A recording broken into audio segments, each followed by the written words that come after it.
Have you ever felt like a loved one was trying to send you a sign, a message, or wondered what really happens when we die? It's a question people have been asking for thousands of years, actually since the beginning of time. Mark Anthony, the psychic lawyer, has spent much of his life's biggest mystery, or much of his life on this biggest mystery. He proves again and again that the people we love never truly leave.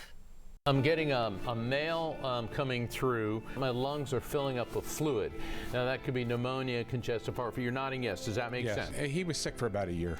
She keeps talking about you and the pearls of wisdom. He's been saying pearls of wisdom a lot lately, saying he has to hold his pearls of wisdom because people might not be ready for them. That's what I call a verifiable fact following a message. You gave him permission to let go. I did. Yes, and he's acknowledging that and thanking you for it. He said, "That's my girl." Mark Anthony, the psychic lawyer, will be in town this weekend at Mind, Body, and Soul, helping people to connect with loved ones who have passed. His best-selling books, Never Letting Go, Evidence of Eternity, and The Afterlife Frequency, have helped thousands of people grieve and believe that their loved ones are still part of their lives. All right, Mark, for people who might not be familiar with you, I mentioned earlier that this is something that has run in your family for generations, to the point where you thought everybody had it. I did. Both my mother and my father had these abilities, and on both sides of their families, we've tracked it back into the 1890s.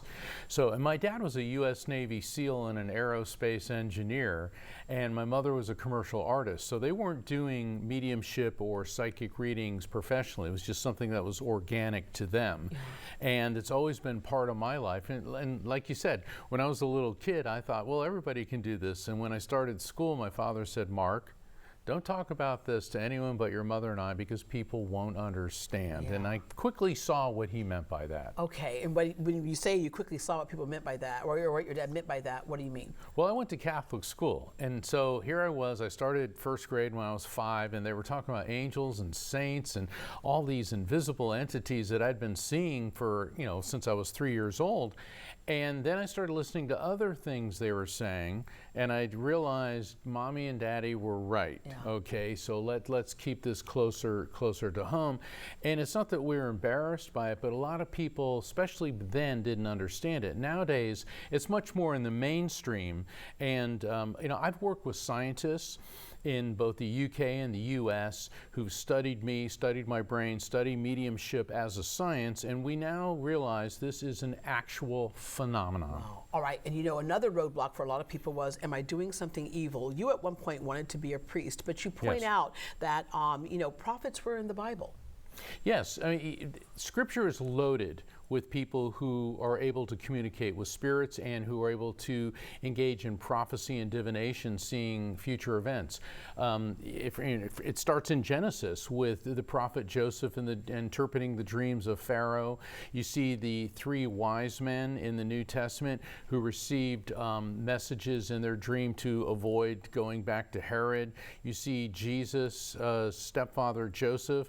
An angel is sent in a dream telling him to get Jesus and Mary to Egypt to escape the wrath of Herod. And those are just a few. Yeah, of Moses many was talking examples. to a burning bush. And Moses was talking to a burning bush, which in the study of the divine power we call God, an intense concentrated form of electromagnetic energy, which is the power of God. How would you in the Bronze Age describe that? It would be like a fire. Yeah. Which did not consume the bush. And then in the New Testament, you have the where the Advent, where the apostles and Mother Mary had the flickers of fire above their heads, and that is associated with your pituitary gland. People who do aura work, when you see the top of your aura, it flickers like a fire. So how would you describe that in Iron Age terms? It looked like a tongue of fire. All right. With that said, you have this gift, but you didn't start out professionally using this gift. You became a lawyer. That's why you have the name, the psychic lawyer. Correct.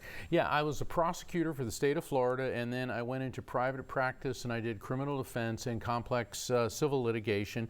I've tried at least 100 jury trials and Lord knows how many bench trials and hearings, and it was always part of my skill set, but there was a point in my life when I had to leave that to embrace this full time. People kept asking.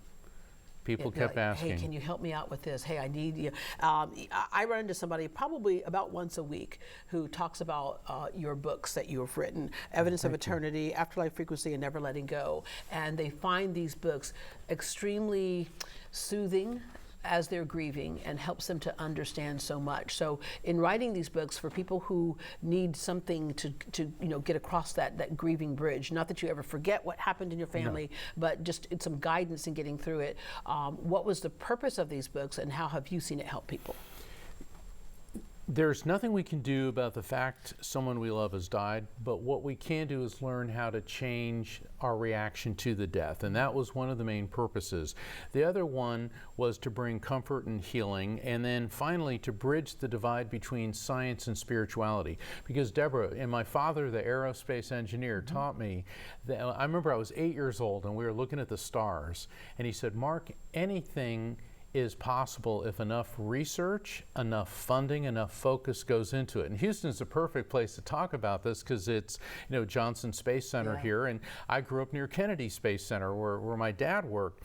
And he said everything, even the spiritual, is provable, and it comes down to science. He said, we may not yet have the technology, but one day we will. And that really stuck with me my whole life. Yeah. And the more understanding we have, things aren't as scary, if you will. Correct. Right? Yes. All right, there's something that's happening in social media right now. There's a lot happening in social media right now, but something called GriefTok. And it's a community on TikTok where people are using stories and memories and supporting each other as they're going through grief. And this is one of those things I think can be a great example of how to use social media. What's your take on this and what you're seeing? Because sometimes, here's the thing, things can start out legitimately helping, and then they can take a kind of a left turn.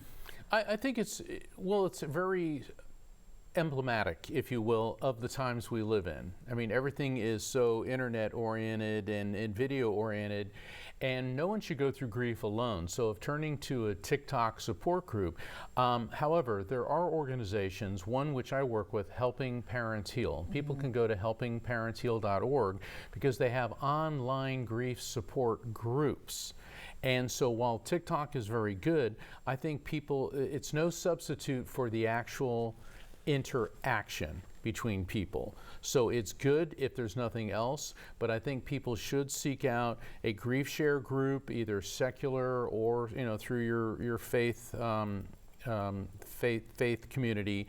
But if you feel alone and despondent, I think the TikTok approach is definitely very healing. A lot of people were talking about seeing signs from loved ones. Yes. And you talk about that all the time. It's like just, sit still for a minute, and if you see something and go, what a coincidence, not necessarily a coincidence. Correct. I teach that in my book, The Afterlife Frequency. It's the RAFT technique, how to recognize, accept, feel, and trust messages from spirits.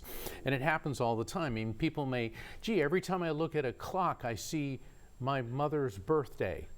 Or, I was driving in my car and I kept smelling my grandfather's pipe smoke, but there's no source for it. Or, I suddenly was prompted to turn on the radio, and there was that song that made me think of my son who passed. These are not coincidences. This is part of how spirits communicate and interact with us. I call these frequency beacons. Think of everyone that we love, both here on earth and in spirit, connected to us through a three-dimensional spider web, which works through vibration. So you're grieving someone who's passed, you send that vibration to their spirit, and they will come to you. Conversely, they can send a vibration to you and say, turn on the radio right now, and there's that song. And who do you think of right away? That's the song that my son who passed loved the most.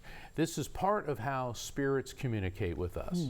All right. You can see Mark Anthony tomorrow and Saturday night at Body, Mind, and Soul at 7 p.m. That's located at 7951 Katy Freeway. For tickets and information, call 713-993-0550. Again, that number is 713-993-0550, or go to bmshouston.com. And of course, BMS stands for Body, Mind, and Soul.